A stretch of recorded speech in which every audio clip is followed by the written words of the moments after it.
this might be the one. She's so beautiful. I can see us together. I can see us having kids, getting married. Oh my God, I see it. Man, shut the fuck up. You don't know that. When it comes to dating, you have to understand two universal laws that are always at play. I'm gonna break down these laws for you today, but if we have not yet met, my name is Troy, and I help people like you 10x their results in the areas of health, wealth, and relationships. Years ago, I remember I was dating this girl and I was really into her. At the time, I was a personal trainer, and she would always test me. She'd be like, that's not a job, that's not a career, that's a job. You need to go back to school. Always testing me, always poking at me.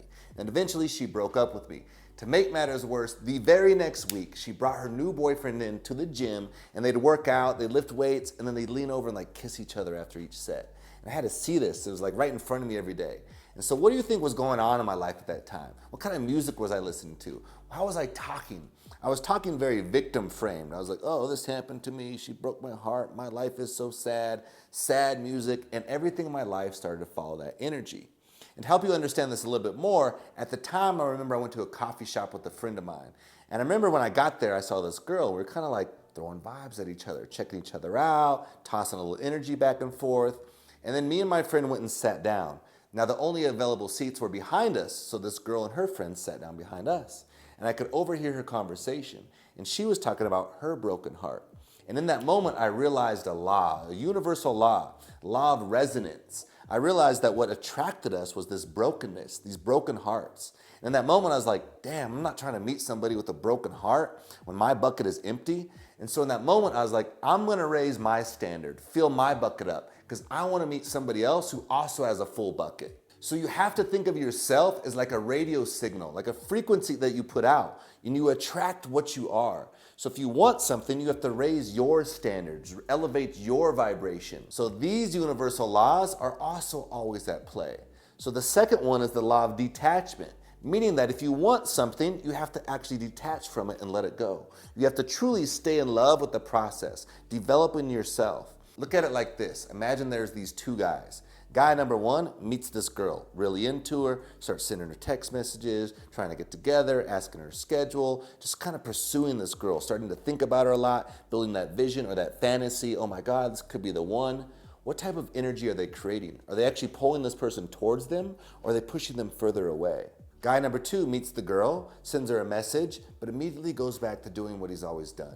Stays focused on himself, goes to the gym, works on his business or his career, his job, and just continues to develop who he is. He continues to still meet other people. That is a frame of abundance. The other one is a frame of scarcity. It works the same way with finances. Like a lot of people will make money and it's like they grab it and they're like, oh my God, I have money, here it is. They stare at it and just kind of wait till it starts to disappear. Someone who has abundance has money and they just keep going. The best time to make money is when you just made money. It's the same thing with dating. The best time to meet someone new is when you just met somebody. So keep going, building that abundant energy. So what I'm showing you here is a universal law. It's the law of detachment coupled with this law of scarcity or abundance. But you choose which frame you're gonna go into. And I hope you choose the law of abundance and detachment. So detachment tells us that if we actually want something, we have to let go of it. Someone taught me once that anytime you're overly attached to something, you're always gonna be paying a wanting tax. Meaning that you want it badly, and what that does is take your energy. You're overly obsessed about it. Again, it's the guy number one who's like, oh my God, this could be the one. I'm living in fantasy world. But guy number two is like, I don't know if this will work out. Person seems cool. I'm open to it, but I'm just gonna keep doing what I'm doing.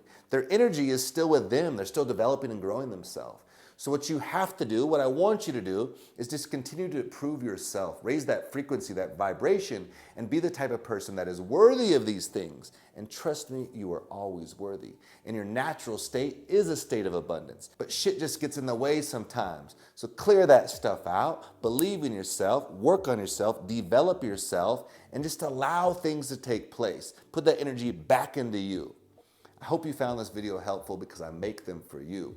And I look forward to meeting you someday in person, but if you can do me a favor, smash the like button, subscribe if you haven't already. Until next time, peace.